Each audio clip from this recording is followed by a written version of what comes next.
Going Down Fighting by LeilahMoon. Read by Ella Maxmabella.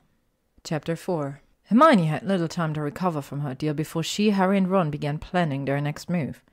Whilst she remained strong in their presence, nightmares continued to plague her, and she awoke screaming most nights. Only silencing charms kept the others from hearing her torment.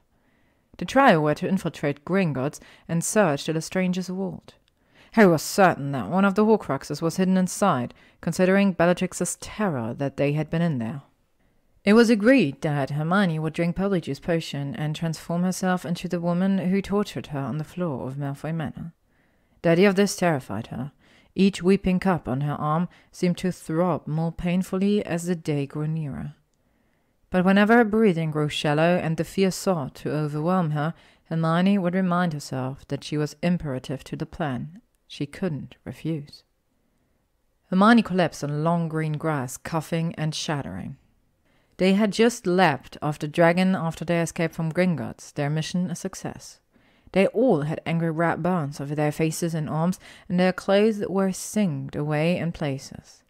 Harry and Ron winced as Hermione dabbed essence of dittany on their many injuries. Harry's eyes suddenly widened in panic as he slammed their hands against his forehead. "He knows! Voldemort knows! And he's going to check where the other Horcruxes are, and the last one is at Hogwarts." "What?" Ron was gaping at him. Hermione knelt up, looking worried. "What did you see? How did you know?"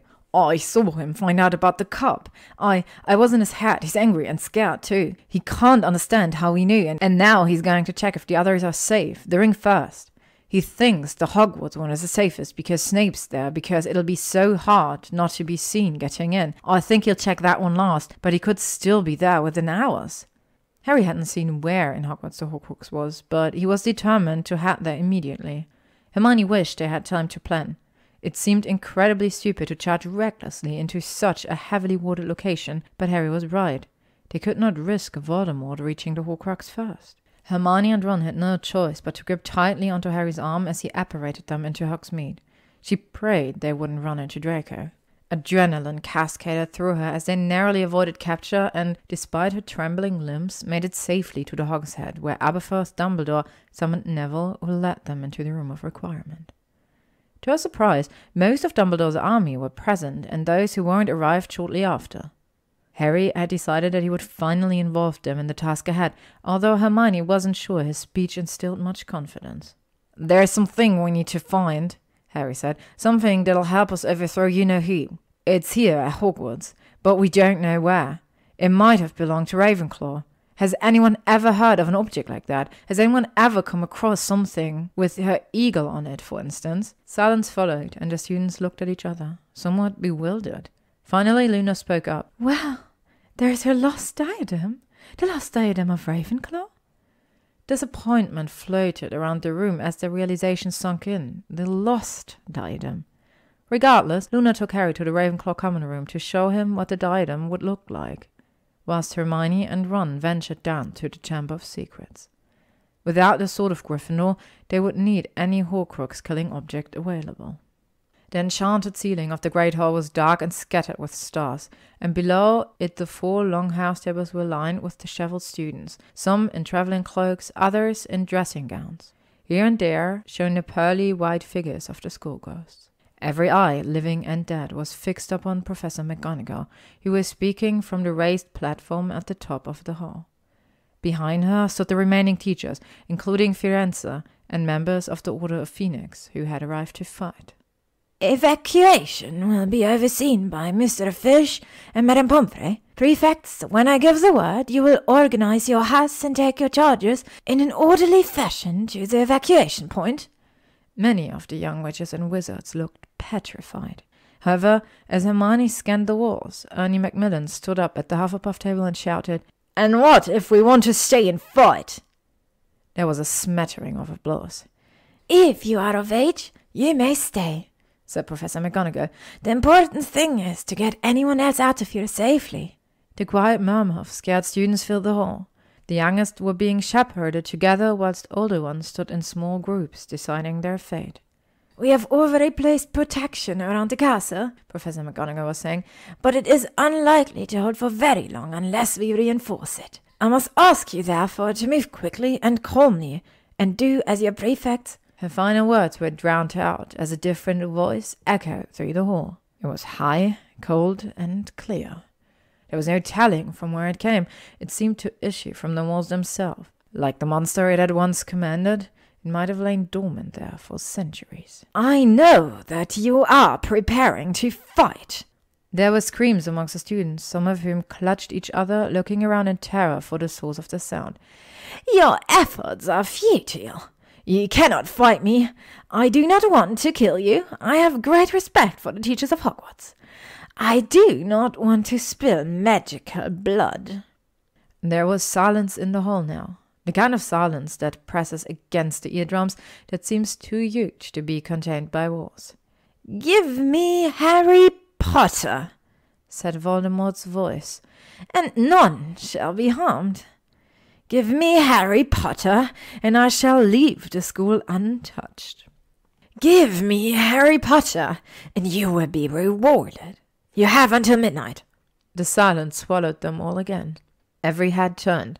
Every eye in the place seemed to have found Harry, to hold him frozen in the glare of thousands of invisible beams.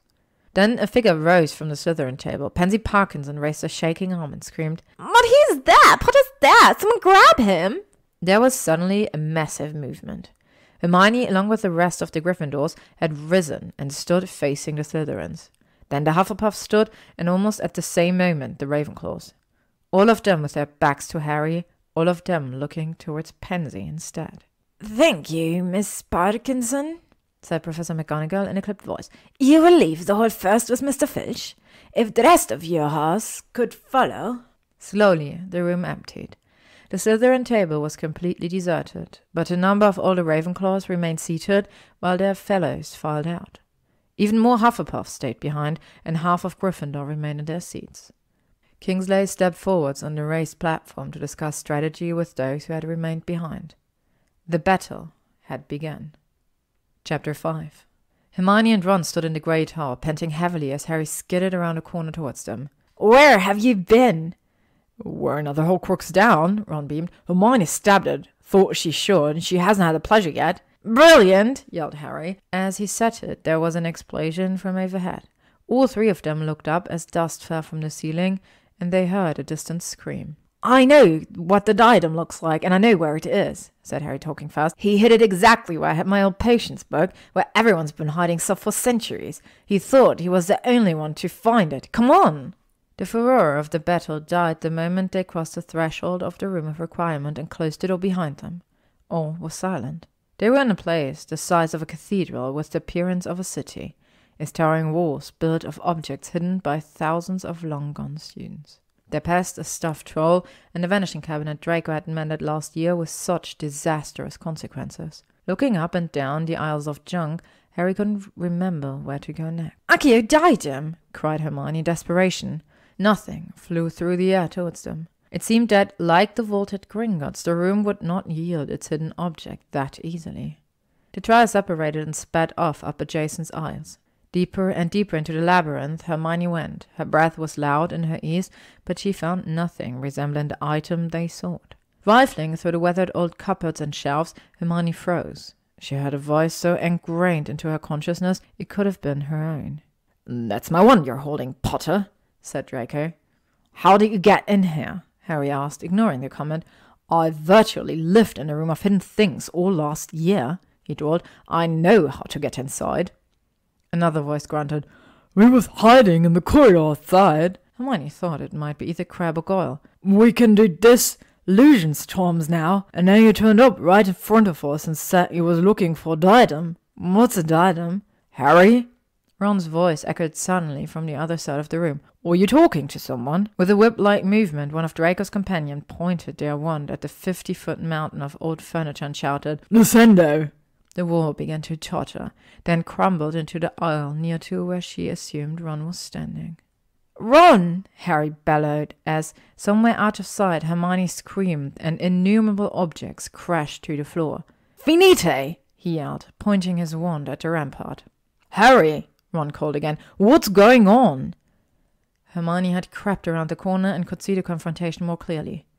"Harry!" mimicked Crabbe. "Moon's going. No, Potter. Crucio." Harry had lunged for the tiara. Crabbe's curse missed him, but hit a stone bust, which flew into the air. The diadem soared upwards and then dropped out of sight in the mass of objects on which the bust had rested. "Stop!" Draco shouted at Crabbe, his voice echoing through the enormous room. "The Dark Lord wants him alive." A flash of scarlet light shot past Harry by inches. Hermione ran towards him and sent a stunning spell straight at Crabbe's head. It only missed because Draco pulled him out of the way, eyes widening as he saw her. "It's the mudblood!" Gall yelled. "Avada Kedavra!" Hermione dove aside, and Harry flung a red jet towards Gall, who lurched to the left, knocking Draco's wand out of its hand. It rolled out of sight beneath a mountain of broken furniture and boxes. "Don't kill him! Don't kill him!" Draco screamed at Crabbe and Gall as he raced around the corner, disappearing from view. Taking advantage of their split-second's hesitation, Harry wrote, "Expelliarmus!" Gall's wand flew out of his hand and fell into the bulwark of objects beside him. Hermione was about to rejoin the battle when a strong arm pulled her backwards. She spun around and shoved her wand into the intruder's throat. "It's me!" a voice gasped. "It's me!" She didn't need him to tell her that. "What the hell do you want?" Draco wasted no time. "You have to get out of here, Granger." He held her tightly and began dragging her away from the ongoing fight between Harry, Ron, Crabbe, and Gall. "Don't touch me, Malfoy!" She spat angrily and wrenched herself out of his grip. Pain flashed across his features so quickly that Hermione almost missed it. But then there was anger blazing in his eyes instead. "You're not wearing your ring," he growled. She looked at him in disbelief as an anxious peal of laughter escaped her throat. That's what you've decided is the most pressing concern right now." Suddenly, glimpsing a flash of green light, she dragged herself away from Draco and thundered towards it. "Harry!" she yelled. Gall had shot the killing curse, and as Hermione whirled around, she hit him with another stunning spell. A roaring, billowing noise suddenly erupted behind them. Turning, they saw both Ron and Crabbe running as hard as they could up the aisle. The latter seemed to have no control over what he had done. Flames of abnormal sizes were pursuing them, licking up the sides of the junk bulwarks, which were crumbling to soothe at their touch. She heard someone cry, "Run!" Draco grabbed the stunned Gall and dragged him along. Crabbe outstripped them all, now looking terrified.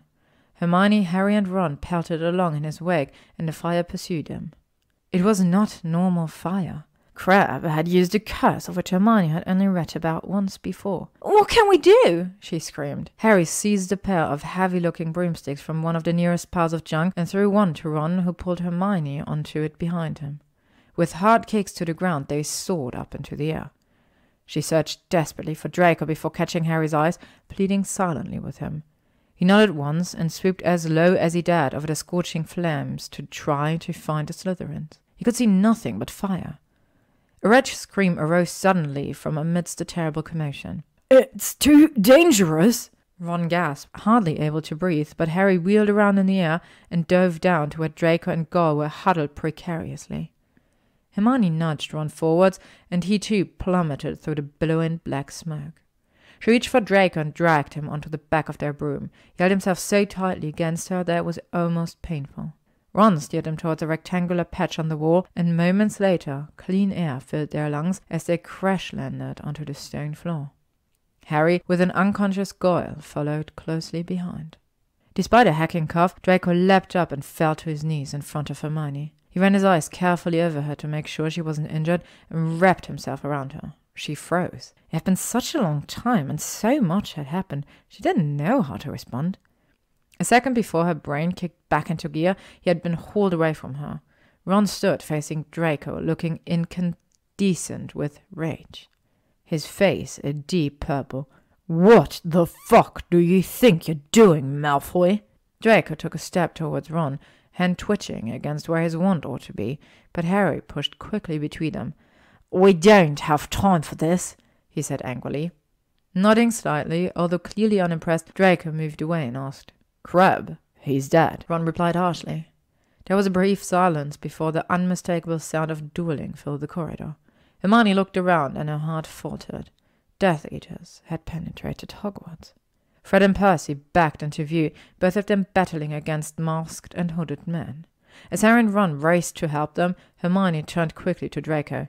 "Run!" she said fiercely. "Take Goyle with you. You can't be seen with us." The torment that gripped him was painful to witness, but after a moment he did as she asked. Turning away, Hermione wondered whether it would be the last time she saw him. To be continued. Thank you for listening to Going Down Fighting by LeilahMoon, read by LeilahMoon. If you would like to stay up to date on upcoming chapters and stories, you can follow me on YouTube, Spotify, AO3, Instagram, or Tumblr.